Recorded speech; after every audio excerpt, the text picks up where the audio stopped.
Welcome back students. आज की हमारा टॉपिक रहेगा stock effect.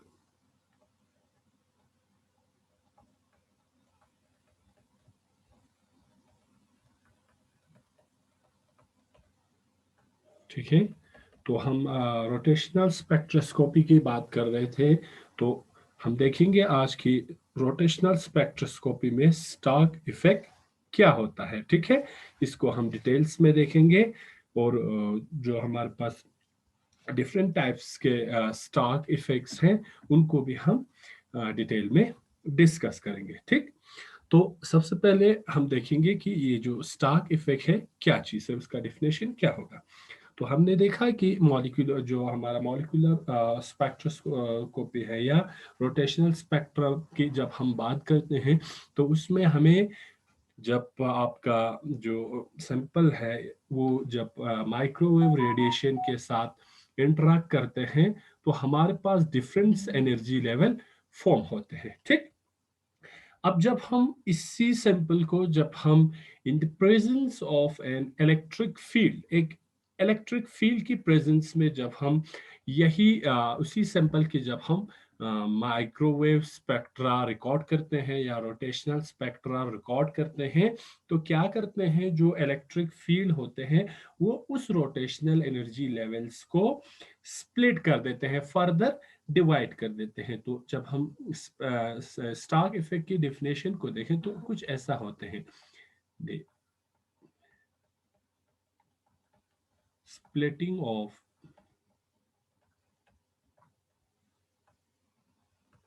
molecular rotational energy level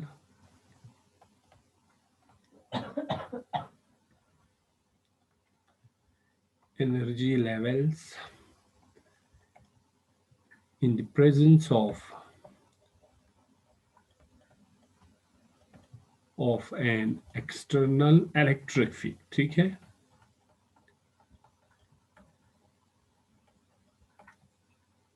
हम इसको रिप्रेजेंट करते हैं कैपिटल ई से, इस नोन एज स्टॉक इफेक्ट।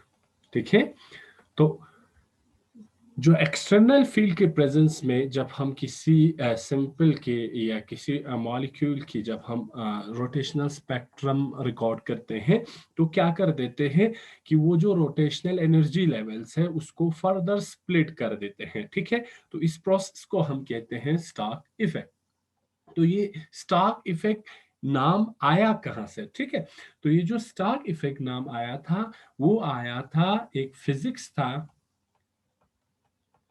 एक फिजिक्स साइंटिस्ट थे जिसका नाम था जे Stark.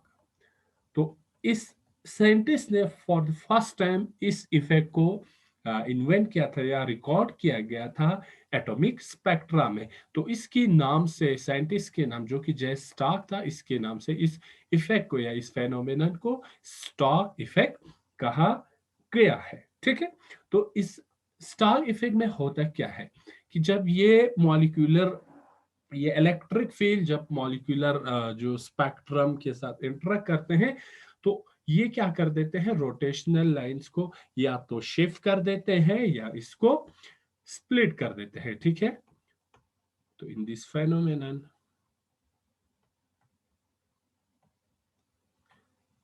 The rotational line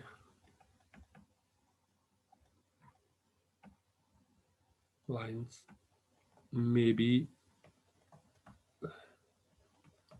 shifted or shifted as well as splitted।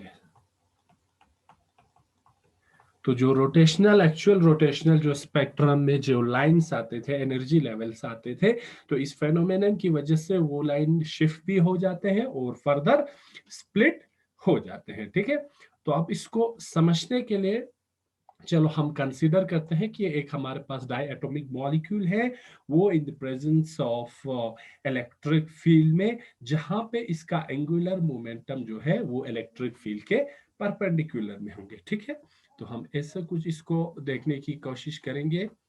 Consider rotating linear molecule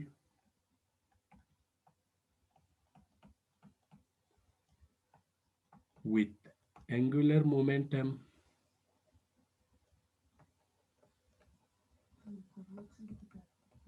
जिसे हम जैसे क्या करते हैं, कैपिटल जैसे रिप्रेजेंट करते हैं, ठीक है। और ये जो एंगुलर मोमेंटम हो है वो है perpendicular to the electric field. जो हम एक्सटर्नल इलेक्ट्रिक फील्ड अप्लाई कर रहे हैं ये दोनों क्या है, परपेंडिकुलर है। इसको हम कैपिटल ई से रिप्रेजेंट करते हैं। तो ये फील्ड क्या कर देते हैं, द इलेक्ट्रिक फील्ड या field tend to twist the dipole. वहां पे इसमें जो डाइपोल होंगे वो उसको ट्विस्ट करने की कोशिश करते हैं। तो क्या कर देते हैं, and gives A faster rotation, या तो उस मॉलिक्यूल को फास्टली रोटेट करेंगे। अब इसके लिए कंडीशन है, कब फास्टली रोटेट करेंगे, when the dipole is oriented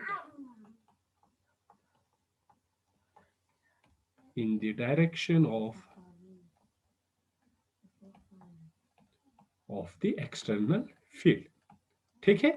तो अगर एक्सटर्नल फील्ड की डायरेक्शन में जो डाइपोल इंड्यूस हुआ है उन दोनों का डायरेक्शन एक साइड पे होते हैं तो वो उस लीनर मॉलिक्यूल को और फास्टली रोटेट कराते हैं। और अगर आपका डायरेक्शन रिवर्स हुआ, ठीक है, अपोजिट डायरेक्शन में डाइपोल और एक्सटर्नल जो फोर्स है, इलेक्ट्रिक फील्ड है, वो दोनों अगर अपोजिट डायरेक्शन में होते हैं तो ये क्या कर देते हैं, उस रोटेशन को स्लो कर देते हैं, ठीक है। And slower rotation when it is opposite to the field, ठीक है। तो अगर आपका जो डाइपोल है वो अगर एक्सटर्नल फील्ड के अपोजिट डायरेक्शन में होते हैं तो वो क्या कर देते हैं, इसको स्लो कर देते हैं। तो अगर हमारे पास एक डायटोमिक मॉलिक्यूल है, ठीक, ये डायटोमिक मॉलिक्यूल है, तो इसके हम डाइपोल को ऐसे इंड्यूस करते हैं। तो यहाँ पे हमने बोला कि जो डाइपोल के परपेंडिकुलर में होंगे एंगुलर मोमेंटम ये j, ठीक।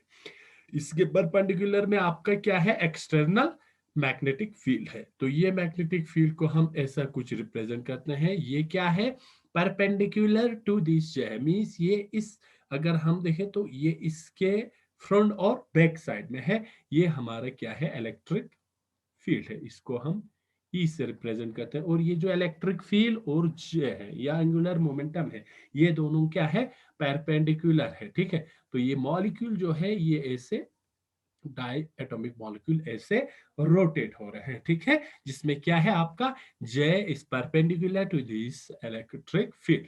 अब यहाँ पे जो डाइपोल इंड्यूस होंगे, अगर इसका डायरेक्शन अलाइन होते हैं किसके साथ, with this external magnetic field, तो ये मॉलिक्यूल जो रोटेट हो रहे हैं इसकी रोटेशन को और फास्ट कर देते हैं। हम इसको ऐसे रिप्रेजेंट कर सकते हैं, ये आपका इस तरह मॉलिक्यूल क्या हो रहा है, रोटेट हो रहे हैं फॉर एग्जांपल, ठीक है। तो ये ऐसे रोटेट है रहे, तो ये डाइपोल इस डायरेक्शन में जा रहा है और आपका एक्सटर्नल मैग्नेटिक फील्ड यहां से है तो ये इस डायरेक्शन में है, ठीक।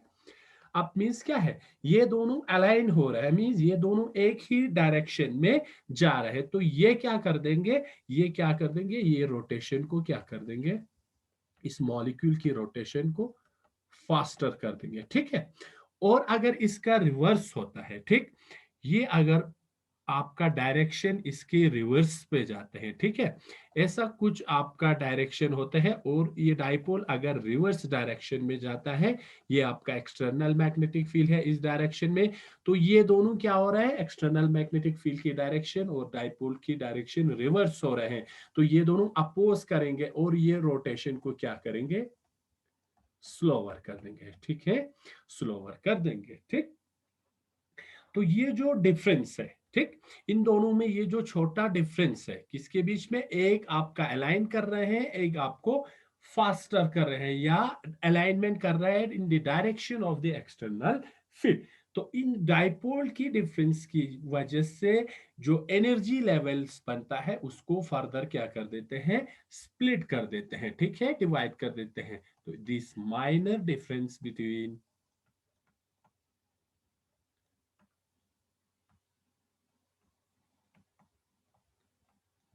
the dipoles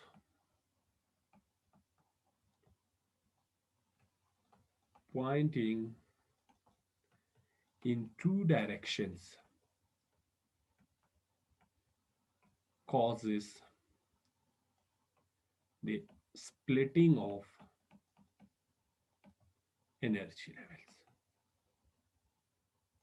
तो किसकी वजह से हो रहे हैं कि यहाँ पे डाइपोल्स की एक साइड पे ये क्या कर रहा है, अलाइन कर रहा है, align with external electric field, और इसमें क्या कर रहे हैं, अपोज कर रहे हैं। तो ठीक है, तो इन दोनों की वजह से जो एनर्जी लेवल्स हैं रोटेशनल स्पेक्ट्रम में, तो उनको क्या कर देते हैं, फर्दर स्प्लिट कर देते हैं। तो इसी प्रोसेस को हम कहते हैं स्टार्क इफेक्ट। इसी प्रोसेस को क्या कहते हैं, स्टार्क इफेक्ट कहते हैं। ठीक, तो इसमें होता क्या है जब यहाँ पे फिर जो इलेक्ट्रिक फील्ड है और ये जो डाइपोल कंपोनेंट है, ये दोनों एक दूसरे के साथ इंटरेक्ट कर देते हैं, तो उसी वजह से आपका जो एनर्जी लेवल्स है वो स्प्लिट कर देते हैं। अब ये स्प्लिट कैसे करेंगे, इसके लिए देखते हैं कि जो स्टार्क इफेक्ट है, ठीक है, जो आपका स्टार्क इफेक्ट है वो स्प्लिट कर देते हैं डिजेनरेसी को। Stark effect splits the degeneracy of the J levels, जो आपके एनर्जी लेवल्स है, into 2J+1 स्टेट में आपकी एनर्जी लेवल्स को क्या कर देते हैं, स्प्लिट कर देते हैं। देखते हैं कैसे एनर्जी लेवल स्प्लिट होते हैं 2+1 and hence multiplet structure has been observed for all the किसमें, लाइंस, एनर्जी जो लाइंस है विथ जे है आपका ग्रेटर देन 0। तो आपका जो एनर्जी लेवल्स की स्प्लिटिंग होंगे वो होंगे अकॉर्डिंग टू 2J+1। वो कैसे होते हैं देखते हैं। फॉर एग्जांपल ये आपका एनर्जी लेवल्स है, एनर्जी लेवल्स डायग्राम है, जहां पे आपका क्या है, J इज इक्वल टू 0 है, ठीक है, ये ऑलरेडी हमने देख के आए हैं, या J इज इक्वल टू 1 है। ऐसे आपका एनर्जी लेवल्स बढ़ते जाते हैं, ठीक है। ये आपका J level is equal to 2 है। ये आपके पास 3 एनर्जी लेवल्स है। अब क्या होगा, ये एनर्जी लेवल्स आपके जब सैंपल इंटरेक्ट करेंगे किसके साथ, इलेक्ट्रिक फील्ड के साथ, तो ये क्या हो जाता है, फर्दर स्प्लिट हो जाते हैं, ठीक, अकॉर्डिंग टू 2J+1। अब जब 0 है तो 2 × 0, 0+1, तो ये जो 0 स्टेट है वो फर्दर स्प्लिट नहीं होंगे। अब यहाँ पे आपका MJ जो स्टेट है J0 के लिए, ये भी आपके पास 0 ही रहेंगे, ठीक। अब नेक्स्ट में 2J+1, यहाँ पे आपका क्या है, J1 है, 2 × 1+1 3। अब ये 3 स्टेट में डिवाइड होंगे, एक आपका 0 रहेगा, दूसरा आपका +-1, दूसरा एनर्जी एक प्लस एक माइनस, मींस आपके पास 3 एनर्जी स्टेट होंगे, ठीक। फर्दर अगर हम 2 की बात करें, 2J+1 आपके पास कितने एनर्जी स्टेट होंगे, 2, 2 × 2 4 +1 5। तो यहाँ पे आपका एक 0 स्टेट रहेंगे, एक आपका +-1 स्टेट रहेंगे, और एक आपका +-2, दो यहाँ पे, दो यहाँ पे 4 और 0 1 5। तो जब आपका जो एनर्जी लेवल्स इलेक्ट्रिक फील्ड की इफेक्ट में आते हैं, तो इस तरफ फर्दर एनर्जी लेवल्स की स्प्लिटिंग हो जाते हैं और मल्टीप्लेट स्ट्रक्चर्स बन जाते हैं, ठीक है। तो इसी प्रोसेस को हम कहते हैं स्टार्क इफेक्ट किसकी प्रेजेंस में हो रहे हैं? इलेक्ट्रिक फील्ड के। अब हमारे पास दूसरा और इफेक्ट होते हैं जिससे हम जीमैन इफेक्ट कहते हैं, और जो वो जीमैन इफेक्ट जो होता है वो होते हैं in the presence of magnetic field. अब हम स्टार्क इफेक्ट की बात कर रहे हैं, तो स्टार्क इफेक्ट ऑकर होता है in the presence of electric field. ठीक, अब ये जो स्टार्क इफेक्ट है इसको फर्दर क्लासिफाई किया गया है। स्टार्क effect can be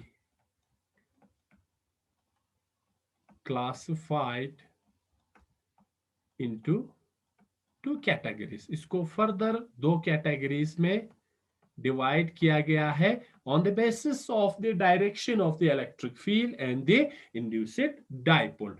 एक आपके पास है first order Stark effect, first order Stark effect, ठीक है।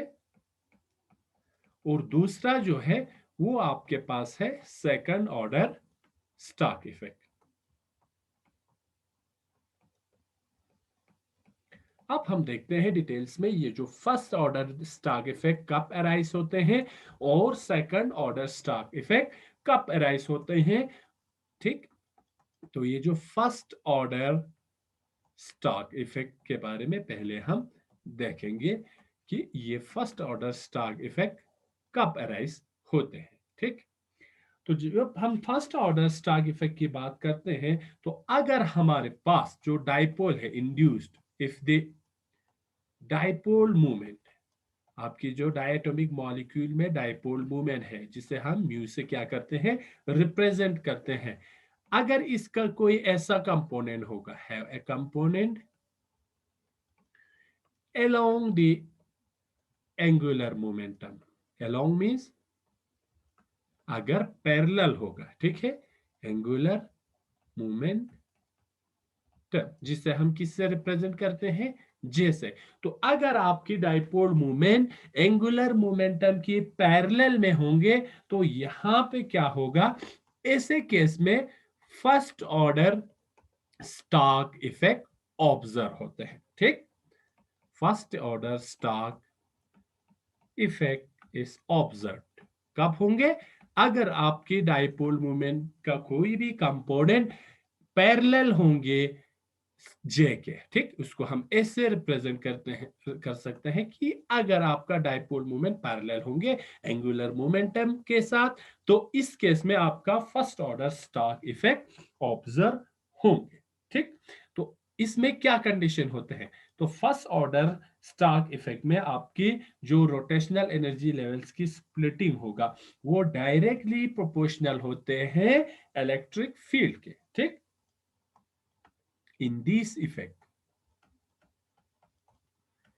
the splitting of energy levels, कौन सी energy levels, rotational, rotational energy levels is directly proportional to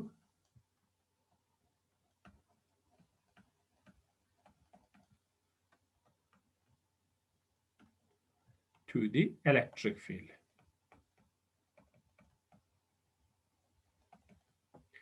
तो आपका जो म्यू है, ठीक है, डाइपोल मूवमेंट है, वो डायरेक्टली प्रोपोर्शनल होंगे इलेक्ट्रिक फील्ड के साथ। ये condition first order Stark effect में ऑब्जर्व होते हैं कि यहाँ पे आपका जो डाइपोल मूवमेंट होंगे, रोटेशनल जो एनर्जी लेवल्स की स्प्लिटिंग होंगे वो होंगे directly proportional to electric field, जो एक्सटर्नल इलेक्ट्रिक फील्ड होंगे।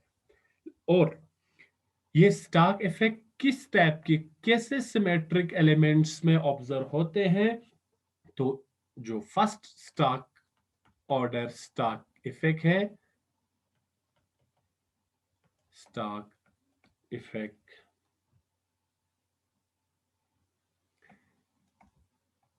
is exhibiting in symmetric top molecules में। ठीक, टॉप मॉलिक्यूल में, सिमेट्रिक टॉप मॉलिक्यूल्स में first order Stark effect observe होते हैं, जिसमें हमारा क्या कंडीशन होते हैं, I A movement of inertia along A along the axis is not equal to IB, but IB is equal to IC. Symmetric top molecules में यही कंडीशन रहते हैं मूवमेंट ऑफ इनर्शिया। अगर हम एग्जांपल की बात करें तो हमारे पास NH3 मॉलिक्यूल्स हैं, CH3Cl है, तो इससे जो सिमेट्रिक टॉप मॉलिक्यूल्स में आपका first order Stark effect observe होते हैं। ठीक है, तो एग्जांपल्स आपको याद रखना है कुछ, जिसमें हमारा एमोनिया है और हमारे पास क्लोरोफॉर्म है CH3Cl। सेकंड हमारे पास है सेकंड ऑर्डर स्टार्क इफेक्ट, और ये स्टार्क इफेक्ट कब ऑब्जर्व होंगे? Second order Stark effect observe तब होते हैं जब आपका जो डाइपोल मूवमेंट है, if the dipole movement mu is perpendicular to, ठीक है, perpendicular to the angular momentum,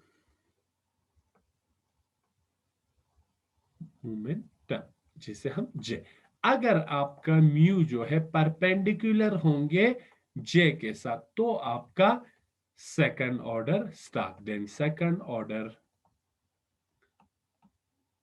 Stark effect is observed.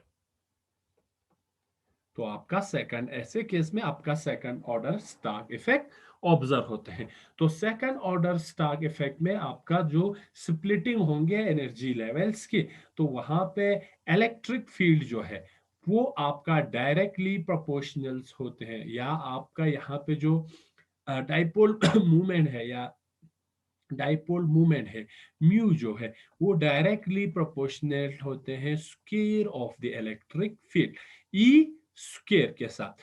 First order में क्या था? Mu is directly proportional to E electric field. अब यहाँ पे सेकंड ऑर्डर स्टार्क इफेक्ट में आपका जो डाइपोल मूवमेंट है वो डायरेक्टली प्रोपोर्शनल होते हैं square of the electric field. ये किस टाइप ऑफ मॉलिक्यूल्स में ऑब्जर्व होते हैं? तो लीनियर मॉलिक्यूल्स में, लीनियर मॉलिक्यूल्स exhibit या shows second order Stark effect। Second order Stark effect किस टाइप ऑफ मॉलिक्यूल्स में ऑब्जर्व होते हैं? लीनियर मॉलिक्यूल्स में। एग्जांपल हमारे पास है, जैसे कि हमारे पास कार्बन मोनोऑक्साइड है, ठीक है, CO है, तो CO में आपका second order Stark effect observe होंगे। कार्बन डाइऑक्साइड है, ये भी लीनियर मॉलिक्यूल में स्टार्क इफेक्ट ऑब्जर्व होते हैं। और लीनियर मॉलिक्यूल की जब हम बात करते हैं तो हमारे पास ये ऐसा कंडीशन था, जो movement of inertia along the bond axis है वो equal to 0, but IB is equal to IC, और दूसरे जो डायरेक्शन में है वहां पे मूवमेंट ऑफ इनर्शिया इक्वल होते हैं। ठीक, तो ये था सेकंड ऑर्डर स्टार्क इफेक्ट। और कितना आपका जो रोटेशनल शिफ्ट है या फ्रीक्वेंसी है वो किसके बराबर होंगे जो हम स्टार्क इफेक्ट में, तो ये होंगे शिफ्ट ऑफ रोटेशनल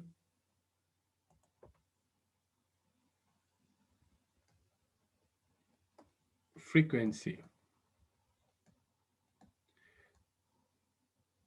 रोटेशनल जो फ्रीक्वेंसी होंगे वो कितना शिफ्ट होंगे एक लीनियर मॉलिक्यूल के लिए, for a linear gases molecule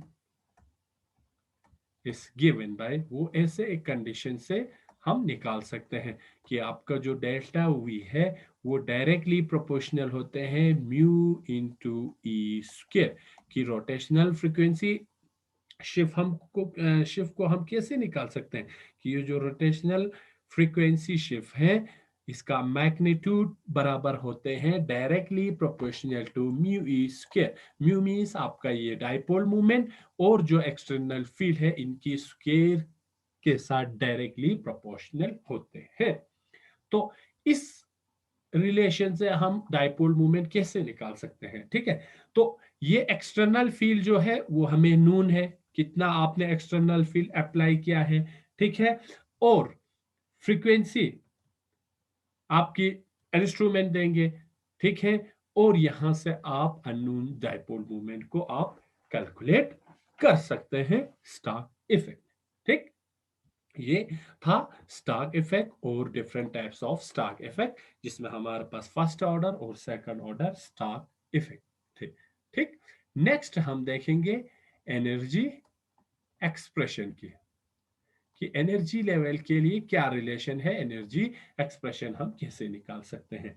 तो यहाँ पे जो एनर्जी के लिए जो इक्वेशन है वो है B J into J plus one, जो कि हमने rigid as well as non rigid rotator में देखेंगे, plus alpha mu square E square. ठीक, mu square E square, because frequency is directly proportional to mu square, इसका effect इस पे होंगे। तो एनर्जी के लिए जो हमारे पास एक्सप्रेशन है वो है आपके पास B J into J plus one plus alpha mu square E square. ये अल्फा क्या है, ये आपका कांस्टेंट है। ठीक, इलेक्ट्रिक फील्ड क्या है, ये डायपोल मूवमेंट है, और ये इलेक्ट्रिक फील्ड है। ठीक, तो इस रिलेशन से आप एनर्जी निकाल सकते हैं स्टार्क इफेक्ट का।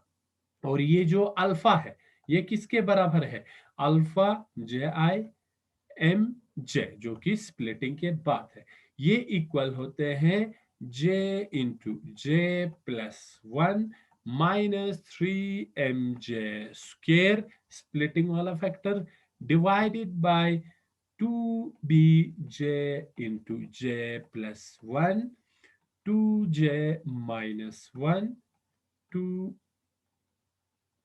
जे plus three.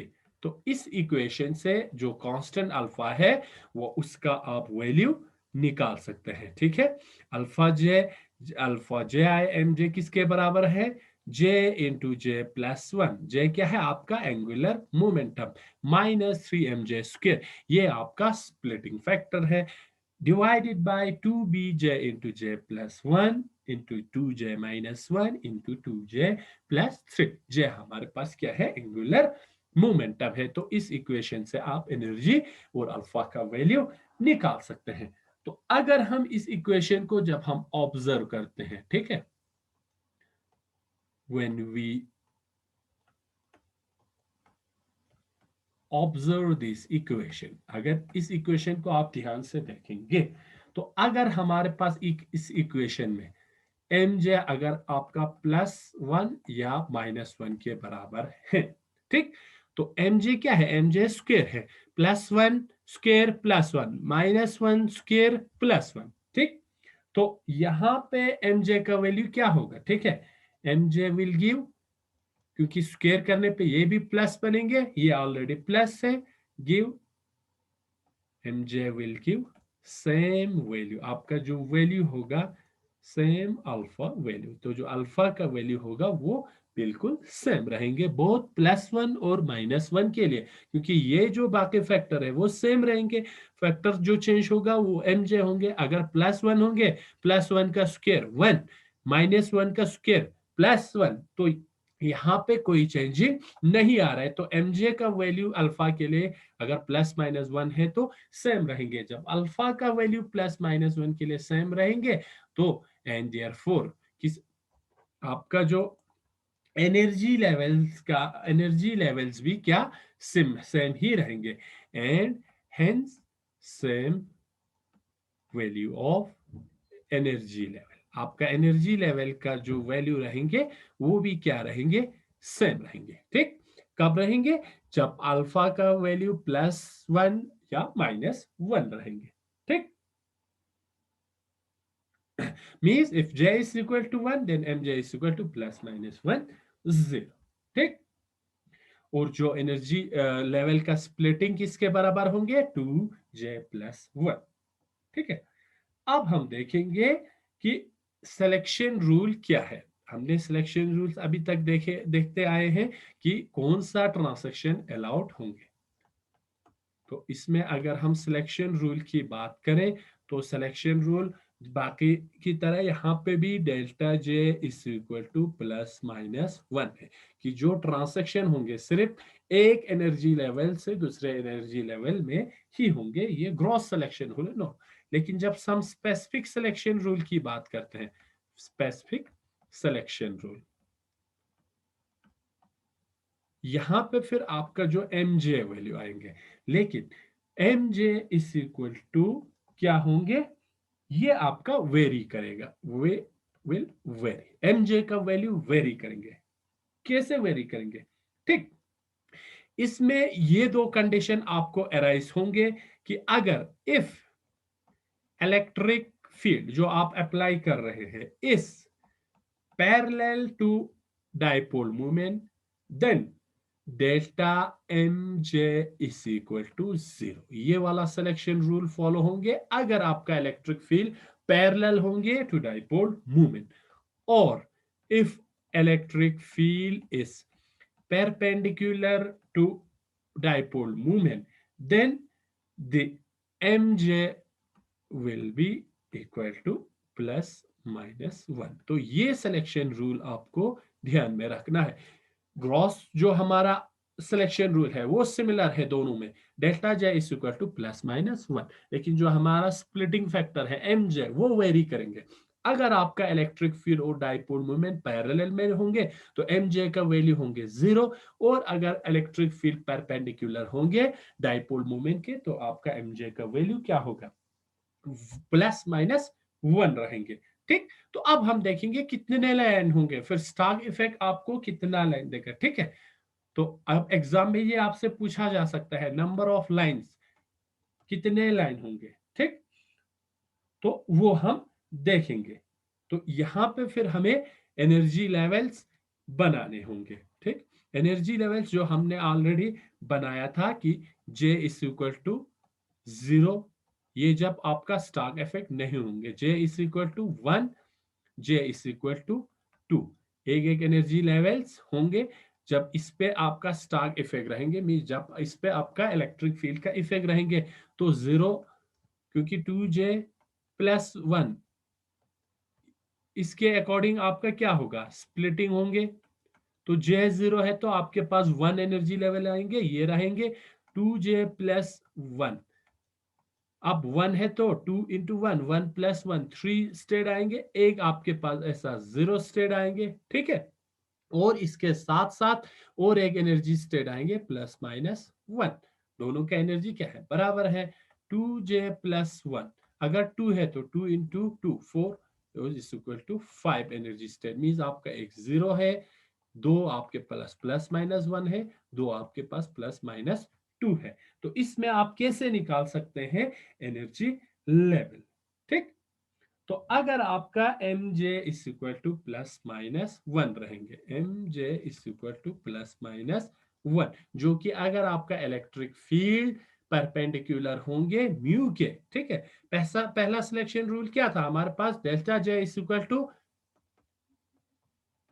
Plus minus one, means या तो जीरो से वन में जा सकते हैं या वन से जीरो से टू में नहीं, या वन से आपका टू में चले जाएंगे, ये आपका टू से वन में चले आएंगे। ठीक, लेकिन अब जो हमारे पास सेकंड जो सिलेक्शन रूल है delta M J plus minus one रहेंगे, तो यहाँ पे एक लाइन आया था। ठीक है, अब यहाँ पे प्लस माइनस वन का मतलब है या तो जीरो से वन में जा सकेंगे, ठीक, प्लस माइनस वन यही हुआ, या वन से इस वाले एनर्जी स्टेट में जाएंगे टू, या इस जीरो से आपके प्लस माइनस वन।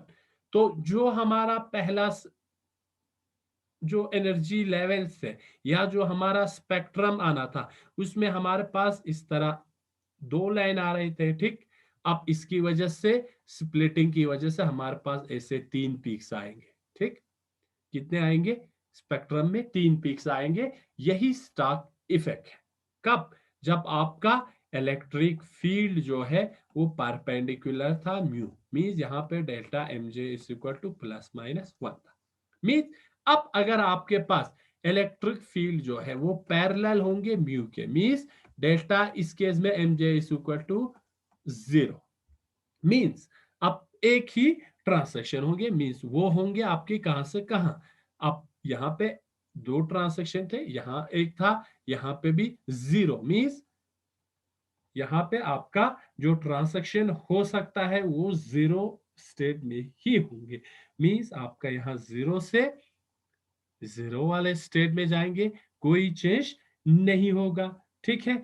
और यहाँ +1 से ±1 मीन्स यहाँ पे अब आपके पास पहले एक पीक आ रहा था, इस केस में अब आपका स्प्लिटिंग के बाद इसमें दो पीक्स आएंगे, मीन्स दो ट्रांसेक्शन हो रहे हैं, जीरो चेंजिंग मीन 0 to 0 या 1 to 1, ठीक है। तो यही इफेक्ट शो करता है आपका स्टॉक इफेक्ट, जिसमें आपका क्या हो रहा है, जो एनर्जी लेवल्स है वो स्प्लिट हो रहा है, फर्दर डिवाइड होते हैं upon the interaction with electric field.